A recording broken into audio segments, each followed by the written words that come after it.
Bismillahirrahmanirrahim. Assalamualaikum warahmatullahi wabarakatuh. Jumpa lagi dengan kita berdua, Oh, Surya dan Pizarro dalam Tim Tank Podcast.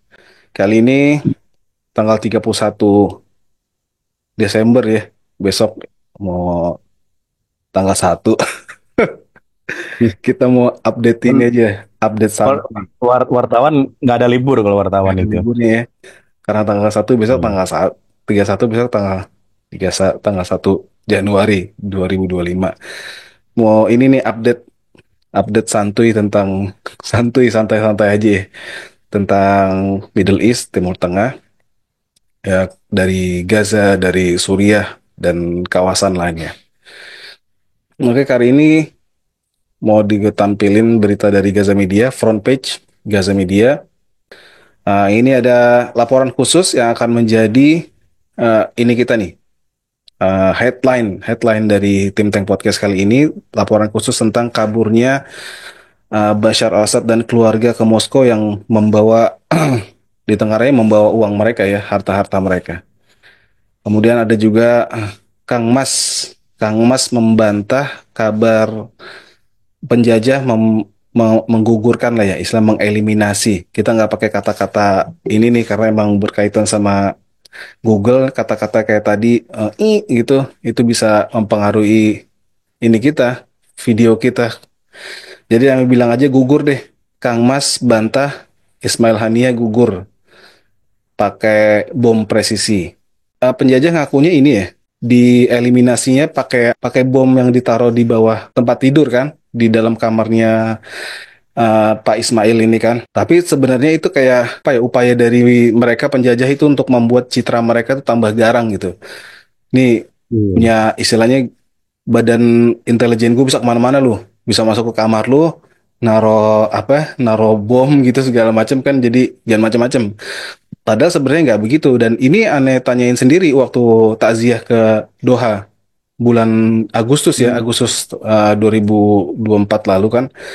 Aneh ketemu di maktabnya itu, di maktabnya Kang Mas, ketemu sama bahkan duduk aneh di samping tuh, di samping orang yang satu satu guest house sama Pak Ismail. Jadi dia cuma beda kamar, Pis. Di istilahnya di lantai yang sama tapi beda kamar. Jadi dia ngerasain itu. Kalau yang penyebabnya itu bukan dari peledak yang ditanam, tapi emang dari roket. Roket yang datang dari luar katanya. Ya, dan ini bantahan ya. Jadi apapun sebenarnya apapun kegiatannya, bahwa penjajah itu berusaha menambah memperbaiki citra mereka ya. Eh, supaya menambah ini mereka, citra mereka yang jadi lebih menyeramkan, lebih menakutkan. Nah, teman, ini masih lanjutan tadi yang bagian dari headline, istri Bashar, Asma, nggak bisa pulang ke Inggris karena dia punya dua keluarga negara, Suriah dan Inggris, tapi dia berakhir nggak bisa pulang lagi ke Inggris. Nah, ini Bibi menjalani operasi prostat. Kemudian nih, dunia memuji keberanian Direktur Rumah Sakit Kamal Adwan, Hosam Abu Sofia, yang ditangkap oleh penjajah ya. Setelah dikonfirmasi secara lisan atau secara tulisan oleh penjajah, kemarin penjajah juga mengeluarkan video dia ketika masuk ke dalam troops carrier, tank yang khusus pengangkut tentara itu kan, sempat berbicara sebelum dia menghilang ya, setelah itu menghilang. Nah, selain itu ada juga update dari Suriah, perkembangan dari Suriah yang dilansir oleh Al Jazeera, belum sempat kita sajikan di Gaza Media ya. Syria's de facto ruler atau de facto leader says holding election could take up to 4 years. Komandan ini kalau anda lihat di bahasa-bahasa Arab, media-media Arab nyebut dia tuh bukan presiden ataupun pemimpin ya, tapi disebutnya dengan kata qaid, komandan. Komandan pemerintahan transisi atau pemerintahan sementara Suriah. Ahmad Asyara ini maksudnya, dia dalam satu statement pertamanya berkaitan dengan pemilihan umum ya, pemilihan di Suriah, dia mengatakan bahwa butuh waktu hingga 4 tahun Suriah bisa melakukan pemilu. Lama banget nih kesannya nih. Tapi dia di sini dia jelaskan, Syria's de facto ruler Ahmad Syara mengatakan bahwa me- menyelenggarakan pemilu di war ravaged country atau negara yang sudah hancur karena perang ini bisa membutuhkan waktu selama 4 tahun. In the first time, Indonesian leader has commented on a possible electoral timetable since opposition fighters HTS ousted longtime Bashar Assad for three weeks ago. Ini sebuah statement terkait dengan ini ya, dengan masalah pemilu sejak HTS mendongkel Bashar al-Assad dari tahta tiga minggu lalu. Kata dia, drafting a new constitution could take up 2-3 years. Kata dia merancang atau merumuskan undang-undang baru Suriah itu butuh waktu paling nggak 3 tahun. Kata Syara kepada televisi milik Saudi Arabia, Al Arabia. He said election would likely be held after 4 years because a new census is to be conducted to specify the numbers of eligible voters in the country. Kata dia, pemilu tadi kan tiga tahun bikin undang-undang, kemudian setahun kemudian kali ya baru bisa dilakukan pemilu. Karena apa? Karena dia juga membutuhkan sensus. Sensus baru perlu dilakukan untuk secara spesifik menentukan jumlah eligible voters, jumlah pemilu apa ya, DPT sekali ini kalau kita ya, daftar pemilih tetap ya, eligible voters ya Iya. dari negara Suriah. Any meaningful election will require conducting a comprehensive population case. Nah, dia bilang kalau apa istilah pemilu yang meaningful, pemilu yang benar-benar inilah ya, legitimate lah ya, membutuhkan sensus sensus populasi yang komprehensif ya. Itu sangat diperlukan kata dia. Dan selain itu ya, mungkin dari Suriah juga kabarkan juga banyak sekali kunjungan dari negara-negara sahabat ke Suriah. Di antara negara-negara pertama yang jelas Turki. Kemudian Turki ada dari Qatar, ada kunjungan yang baru-baru ini juga kunjungan dari Kuwait, dari Bahrain juga udah ada juga. Tapi yang terbaru kalau dari negara Arab itu Kuwait datang bersama dengan Ketua JCC, Dewan Kerjasama Teluk, yang ini membawa pesan ya. Kalau cuma negara-negara mungkin cuma sekedar country to country, tapi ini udah regional nih dari sebuah Dewan Kerjasama Teluk yang dia akan memastikan bahwa Suriah itu akan mendapat istilahnya investasi lah ya. Kebanyakan negara-negara yang datang Suriah itu, Turki, negara-negara Arab itu mereka secara tegas mendukung kesatuan negara Suriah ya dan menolak segala macam bentuk intervensi asing. Nah, dan ini kayaknya mendapat momennya ketika kemarin Iran sudah mulai ya, yang sebelumnya itu agak diem-diem aja, tapi mulai mengeluarkan statement supaya rakyat Suriah, entah yang waktu yang mana nih, rakyat Suriah khususnya yang berafiliasi sama Assad, yang ya mau nggak mau emang itu dekat dengan emang Syiah Alawi itu untuk kayak stand up for their rights gitu. Mereka berdiri tegak untuk menuntut hak-hak mereka yang ini aneh sebenarnya. Hak-hak mereka maksudnya hak-hak untuk memenjarakan lagi orang kembali ke Setnaya apa gimana gitu kan. Tentunya ya Iran nggak peduli mau orang ratusan ribu di Setnaya tuh mati atau jadi gila, itu nggak jadi urusan dia kayaknya. Tapi ya kita lihat nanti ya. Tapi yang jelas ini kejadian di Timur Tengah berlangsung sangat sangat cepat ya. Dan bahkan yang ini lagi ada kunjungan juga dari ini, Bes. Kunjungan dari Menteri Luar Negerinya Ukraina yang datang juga dengan bantuan 500 ton tepung terigu. Karena emang ini bisa dimengerti bahwa Ukraina yang dari Anda baca-baca itu, walaupun mereka tengah perang dengan Rusia hampir 3 tahun lebih ini, mereka tetap produsen tepung terbesar di dunia yang kedua. Dan ini emang signifikan sekali ya, dan pasti ada pesan-pesan yang dibawa oleh datangnya Menteri Luar Negeri Ukraina ke Suriah ini. Apalagi orang banyak nyambungin ya kalau Presiden Zelensky itu mirip dengan Ahmad Syara, cara pakai bajunya sama-sama pakai baju hijau gitu, bis. Baju militer hijau ya. Hmm. Tapi anyway, insya Allah sedikit tadi sedikit apa update-update dari Anda, update santuy tentang Suriah dan Gaza. Berikutnya kita akan tampilkan bahasan tentang laporan utama Gaza Media berkaitan dengan kaburnya Assad dan keluarga dan perkiraan aset-aset negara yang dia bawa selama ini dan berapa banyak harta mereka sebenarnya ya. Oke, Pis, silakan Pis. Ya, terima kasih Sur.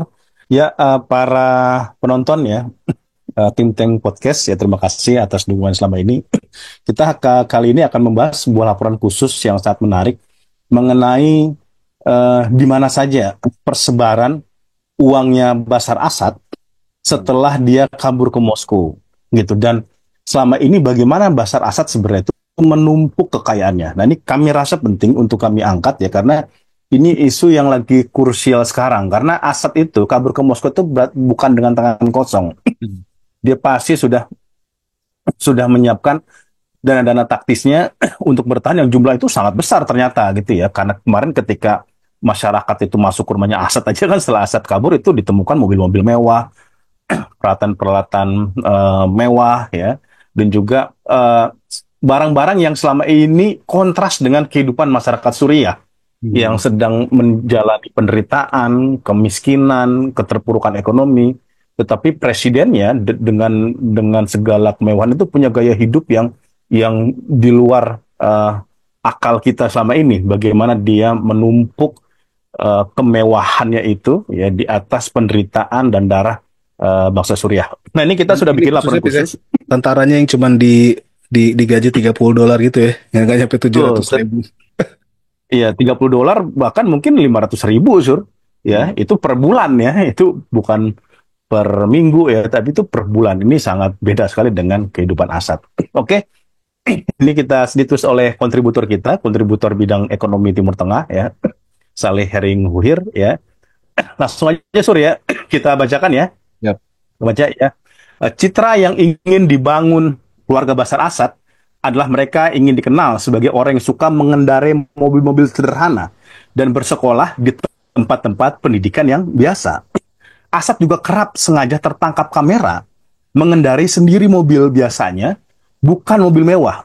Pernah suatu waktu pada Maret 2018, jauh sebelum rezimnya tumbang di tangan Hayat Tahrir Syam, setelah berkuasa 24 tahun di Suriah, dalam sebuah video Assad mengendarai mobil Honda Accord miliknya sendiri ke Ghouta Timur, daerah pedesaan di barat daya Suriah yang mengelilingi kota Damaskus, yang ini juga pernah dibantai oleh rezim Bashar. Video itu memang sengaja diunggah oleh rezim Assad demi penampilan sang diktator yang terlihat sederhana. Ya. Mana tuh? Mantan Ini ya, fakta digulangkan ya. Ya, sederhana. iya, faktanya ketika digulingkan pada 8 Desember silam, saat warga dan para tahanan yang dibebaskan dari sel penjara bawah tanah menyerbu rumah dan istana mewah Assad, tampaklah kemewahan yang selama ini jarang terekspos. Dari deretan tas mewah Louis Vuitton yang Louis Vuitton, ditaksir guys. seharga 36, iya, Bacanya Louis tas Vuitton. mewah Louis Vuitton ya. Louis Vuitton. Ya.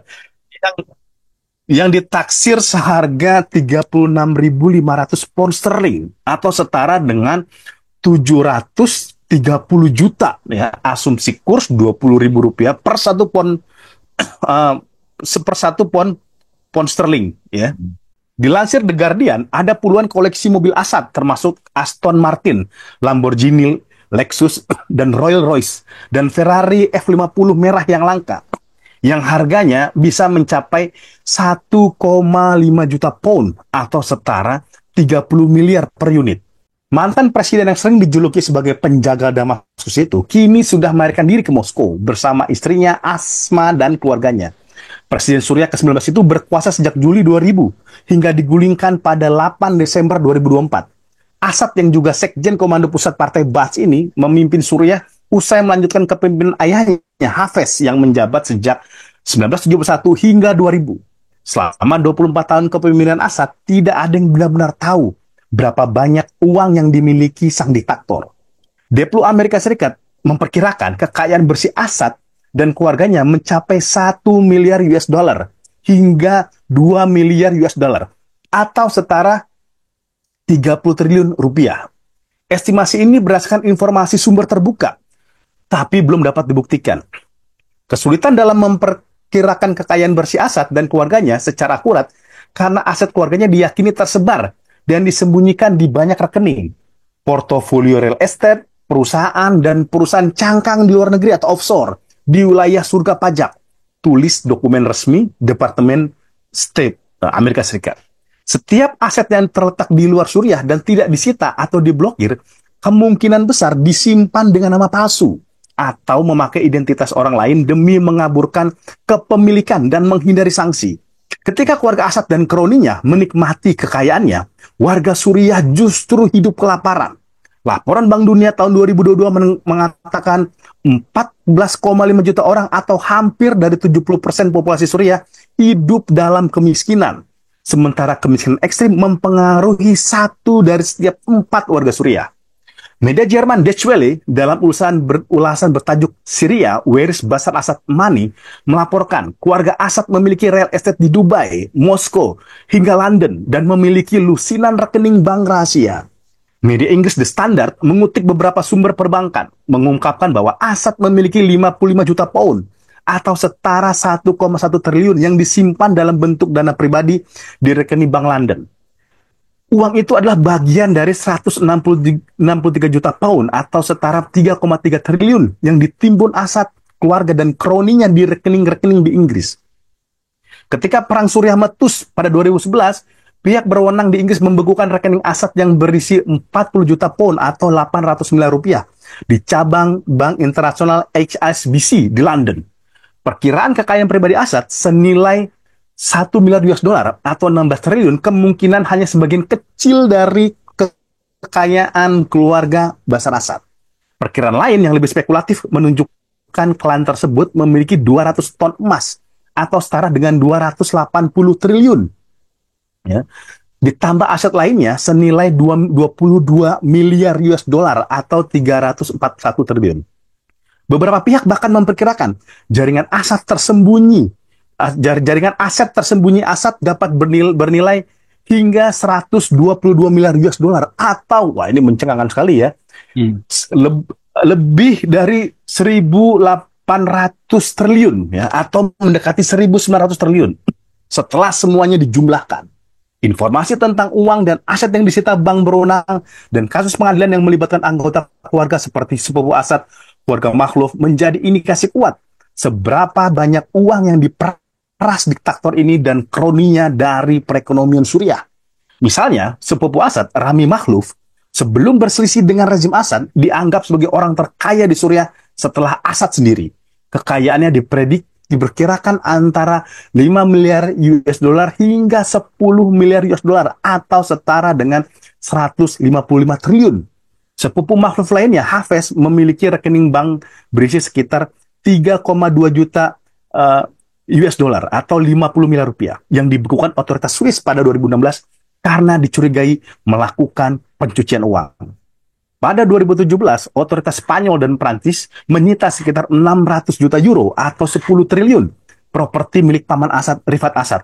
Ini termasuk hotel, restoran, dan real estate lainnya. Estimasi Bashar Assad dan keluarganya, ini kalau kita lihat dari Deplu AS mengatakan 1-2 miliar US dollar. Itu harta gabungan. 55 juta pound, itu dana pribadi.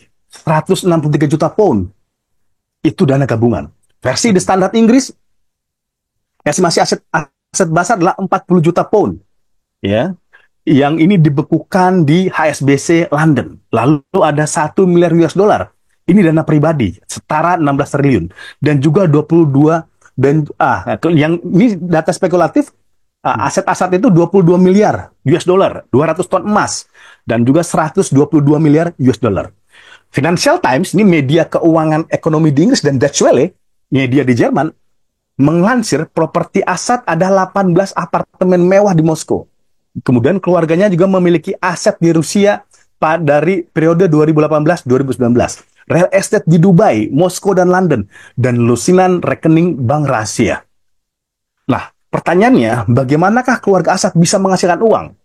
Menurut laporan Departemen Luar Negeri Amerika Serikat, keluarga Assad secara langsung atau tidak langsung terlibat dalam hampir semua operasi ekonomi berskala besar di Suriah. Keluarga Assad menjalankan sistem patronase yang kompleks, termasuk perusahaan cangkang sebagai alat untuk mengakses sumber daya keuangan melalui struktur perusahaan yang tampaknya legal dan entitas nirlaba. Lalu kemudian melakukan money laundering yang diperoleh dari kegiatan ekonomi terlarang, termasuk penyelundupan, perdagangan senjata, perdagangan narkoba, dan pemerasan. Karena pengaruh Assad yang tak terbantahkan, Nah, ya, tadi kayak di bawah atas ya. Apa nih? Sorry, sorry. Atas, atas. Karena ini ya. Ini kan karena pengaruhnya. Nah, iya. Karena pengaruh Asad yang tak terbantahkan sebagai kepala negara, ia punya kekuasaan yang tak terkendali demi mengendalikan bisnis negara ke perusahaan yang ia kendalikan melalui front bisnisnya. Tulis ekonom politik Suriah Karamsar dan ilmuwan politik Stephen Heidemann dalam makalah tahun 2024 untuk Brookings Institute seperti dilansir oleh Deutsche Welle. Salah satu contohnya ialah ketika kroni-kroninya mendapatkan kontrak pemerintah untuk merenovasi pembangkit listrik terbesar di Suriah. Sar dan Hediman menganalisis dalam beberapa tahun terakhir, Assad juga berupaya mengkonsolidasikan sumber pendapatan dengan menguasai kekayaan para sekutu dan anggota keluarga untuk dirinya sendiri. Ini termasuk dengan sepupunya miliarder Ramik Makhluf pada 2020. Para ahli mengungkapkan Makhluf disingkirkan dan diduga ditempatkan dalam tahanan rumah sementara Assad mengambil alih kerajaan bisnisnya. Ini Rahmi Makhluf ini anak dari istri pamannya Bashar Assad. Hmm. Makhluf yang dijuluki Tuan 5% karena selalu mengambil komisi untuk setiap transaksi bisnis Suriah adalah pemilik Syriatel, salah satu dari 3 operator ponsel di Suriah selain MTN Syria dan Wafa Telekom. Bisnis lainnya ialah real estate, perbankan, zona perdagangan bebas di sepanjang perbatasan dengan Lebanon, dan toko barang mewah. Baru-baru ini, rezim Assad juga diketahui berada di balik peningkatan produksi, perdagangan narkoba jenis metamfetamin dengan tingkat adiktif tinggi cap tagong. Bank Dunia melaporkan bisnis obat terlarang itu diperkirakan menghasilkan 5,6 miliar US dollar atau 87 triliun dalam kurun waktu 2020 sampai 2023. Lalu apa yang terjadi dengan uang Bashar Assad sekarang? Jelas, Assad meninggalkan Suriah dengan tergesa-gesa tanpa memberitahu beberapa pembantu terdekatnya atau keluarganya bahwa dia akan pergi, menurut wawancara Reuters. Asma, istrinya yang sedang dirawat karena kanker, juga sudah berada di Rusia bersama ketiga anak mereka. Nah, jadi Asma udah di Suriah dulu, di Rusia dulu nih, Sur, sebelum Bashar menyusul. Itulah sebabnya keluarga ini betul-betul meninggalkan banyak hal, termasuk perabotan mewah, barang-barang desainer branded, dan garasi yang penuh dengan mobil-mobil mewah. Ini terungkap dalam sebuah video yang direkam warga Suriah yang memasuki rumah dan istana Bashar Assad. Namun perlu ditegaskan di sini, Assad tidak kabur dengan tangan kosong. Andreu Tabler, mantan pejabat Gedung Putih, yang sebelumnya bekerja mengidentifikasi aset-aset keluarga Assad, mengatakan masih ada waktu bagi keluarga Assad melakukan pencucian uang atas aset-aset tersembunyi mereka. Akan ada perburuan aset rezim tersebut di tingkat internasional katanya kepada Wall Street Journal. Mereka, keluarganya Assad dan keluarganya banyak punya waktu sebelum revolusi untuk mencuci uang. Mereka selalu punya rencana B dan sekarang mereka sudah siap untuk mengasingkan diri di Rusia. Media Inggris The Financial Times pada pertengahan Desember ini melaporkan bahwa ternyata Bank Sentral Suriah pernah mengirim uang tunai sejumlah 4 triliun rupiah jika dirupiahkan ke Bandara Vnukovo 28 km di barat dari Moskow pada periode 2018 sampai 2019 sebelum Assad pergi sekarang. Transfer yang tak biasa dari Damaskus ini mencerminkan bagaimana Rusia, sekutu perang Bashar Assad, memberinya dukungan militer dan memperpanjang rezimnya. Ini menjadi salah satu tujuan terpenting uang dari Suriah. Ketika negara ini mendapatkan sanksi berat di sistem keuangan, tulis The Financial Times. Financial Times juga melaporkan fakta. Keluarga Assad ternyata memiliki sedikitnya 18 apartemen mewah di Moskow. Keluarga besarnya juga mendapatkan aset di Rusia antara tahun 2018 dan 2019. Nah, itu tadi, Sur, kenapa Bank Negara Suriah itu mengirim transfer di 2 periode tahun ini. Untuk beli Jikapun kayaknya. dinilai kekayaan Assad, ya, ini untuk beli aset-aset di sana. Jikapun nilai kekayaan Assad dan keluarganya ditaksir 16 sampai 30 triliun rupiah atau nantinya secara real bahkan bakal lebih kecil dari itu, tetap saja jumlahnya masih sangat jauh dibandingkan dengan situasi ekonomi yang terpuruk dialami warga Suriah pada saat ini. Sejak dimulainya perang pada 2011, pendapatan nasional Suriah atau produk domestik bruto anjlok hingga tersisa sekitar hanya 9 miliar US dollar atau 140 triliun. Dan tampaknya jumlahnya akan terus menyusut di tahun ini menurut penghitungan Bank Dunia. Di sisi lain, hampir 70% populasi Suriah atau setara dengan 14,5 juta warga Suriah berada di garis kemiskinan. Sebab itu muncul banyak desakan dari beberapa organisasi HAM Suriah agar kekayaan Assad segera ditemukan dan dikembalikan kepada warga Suriah. Salah satunya ialah 40 juta pound atau 800 miliar di rekening HSBC yang dibekukan di London, yang diprediksi bertambah menjadi 55 juta pound karena adanya bunga. Nah, itu Sur.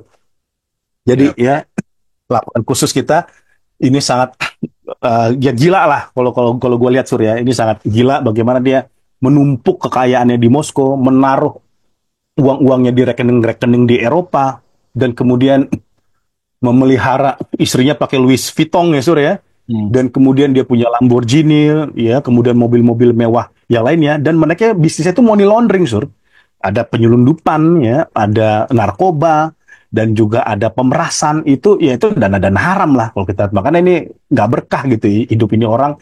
Dan kemudian Nggak sekarang peduli makanya apa dia berkah juga, BP. Pis. Nggak, kata berkah nggak ada di kamus mereka juga, itu susah diajak ngomong orang. Benar Sur ya. Ya, karena masyarakatnya juga disiksa ya, dipersekusi gitu ya. Dan makanya dia pede Sur pergi ke Moskow. Karena dia sudah menanam di situ. 2018 2019, bayangkan Bank Negara Suriah loh Hmm. ya, itu mengirimkan transfer dana ke Assad untuk membeli aset-aset dan rumah-rumah mewah di situ. Yang tadi dilaporan tadi kan ditaksir ada 18 ya rumah mewah yang dimiliki Assad ya di Moskow. Ini sangat kontras dengan kehidupan masyarakat Suriah yang lapar. PBB menetapkan Syria sebagai the biggest crisis, humanitarian crisis in the world ya. Bahkan in the century dia bilang, ada PBB, gue pernah ngomong dengar gitu ya. Krisis kemanusiaan terbesar lah abad ini Sur ya gitu, dan banyak orang-orang nggak bisa makan ya, banyak orang-orang yang kehilangan keluarganya, situasi terpuruk, makanya mereka kan diaspora sekarang kan Sur ke berbagai negara karena there is Iya. no future in the Syria bagi mereka ketika di bawah rezim Assad. Ya, pas Gimana mereka Sur pulang. menurut lu, Sur? Ya, ini bener-bener gitu ya. Dan mirisnya kan ketika Asad punya banyak tadi rumah simpenan ya, duit disimpan dia di luar, terus uang-uang mansion-mansion mewah, apartemen-apartemen. Ini jangan bayangin apartemen rumah susun Nawa nih yang dia punya nih. Wah, ini udah lengkap lah. Tapi ya di sisi lain, orang-orang Suriah yang sekarang-sekarang dapat kesenangan, dapat kegembiraan untuk bisa pulang, banyak yang mereka ngeliat rumahnya udah hancur lebur, kayak mirip-mirip kayak di Gaza, kayak orang yang ada di Gutoh Timur, termasuk yang ada di Mukhayam Yarmuk itu, orang-orang Palestina. Jangan lupa nih, ada orang Palestina yang punya pemukiman khusus di Damaskus, pinggiran Damaskus di daerah Yarmuk itu sekarang rumahnya hancur lebur loh. Mirip di Gaza, tapi yang bikin bukan bukan penjajah, tapi yang bikin Bashar Assad. Ini yang jadi sebuah hal tamparan ya, karena ini mulai lagi ada muncul dari statement-statement yang Anda lihat di medsos sekarang. Rakyat Suriah bebas dari mulut buaya masuk ke mulut singa gitu. Ini orang-orang yang kayak gini kayaknya nggak ini ya. Apa dia pengen itu orang-orang Suriah balik lagi ke penjara-penjara yang kejam itu kan? Kan kalau presiden masih Bashar Assad ya nggak mungkin orang-orang itu bakal bebas. Dia banyak yang berkedok-pedok ya, ada yang gitu deh, tapi ya kita nggak sebut merek lah ya, paling gitu.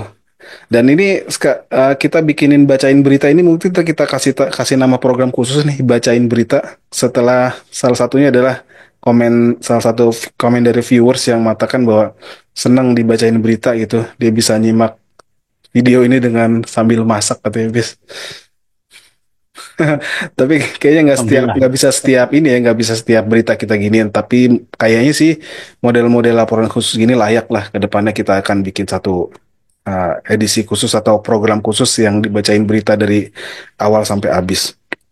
Itu kali Pis ya. Beberapa update kita, update santuy kita Iya. hari ini seputar Gaza dan masih banyak dari Suriah. Ada lagi Pis, tambahin Pis? Iya, ini kan sekarang mendesak bagaimana aset-aset Assad yang dibawa aset-aset luar Suriah yang dibawa kabur Assad ini kan didesak untuk dikembalikan, Sur. Hmm. Ya, untuk menjamin atau setidaknya berkontribusi terhadap recovery Suriah yang selama ini hancur lebur oleh tidak hanya Bashar tetapi juga oleh Iran, Sur. Ya, Hmm. oleh Rusia yang mereka juga terlibat terhadap upaya untuk mempertahankan kekuasaan rezim yang sekarang mereka malah terpecah belah ya, Sur. Hmm. Kalau gue lihat sekarang Putin juga banyak, kalau kemarin laporan khusus dia nggak ngangkat teleponnya Assad, dan Iya. juga banyak kecewa sama Assad seperti itu. Dan ini ya hasil yang mereka lakukan, yang mereka buat di Suriah, di negeri yang sebenarnya sangat diberkahi nih Suriah, bagian dari wilayah Syam. Dan kita berharap Suriah bisa kembali recovery dan kembali menjalani kehidupan secara normal lagi. Tentu juga dengan banyaknya dukungan dari negara-negara Muslim itu sendiri, Sur, untuk Iya. mau bekerja sama dengan pemerintahan yang baru. Kita belum ada ya, dari Indonesia belum ada yang bikin move gitu ya secara konkret ya untuk ngirim Walau alam ya, apakah di belakang layar sudah ada? Mungkin saja sudah ada ya, ada komunikasi pemerintah Indonesia ya, tetapi walaupun secara publik kita masih belum melihat secara jelas gitu, Sur. Walau alam, Sur. Baik, insya Allah. Kalau ada update dari Indonesia akan kita sampaikan juga insya Allah di podcast ini. Ya, demikian ya, Ana dan Pizarro dalam Think Tank Podcast. Semoga sampai jumpa dengan video-video yang nggak kalah penting berikutnya insya Allah. Assalamualaikum warahmatullahi wabarakatuh.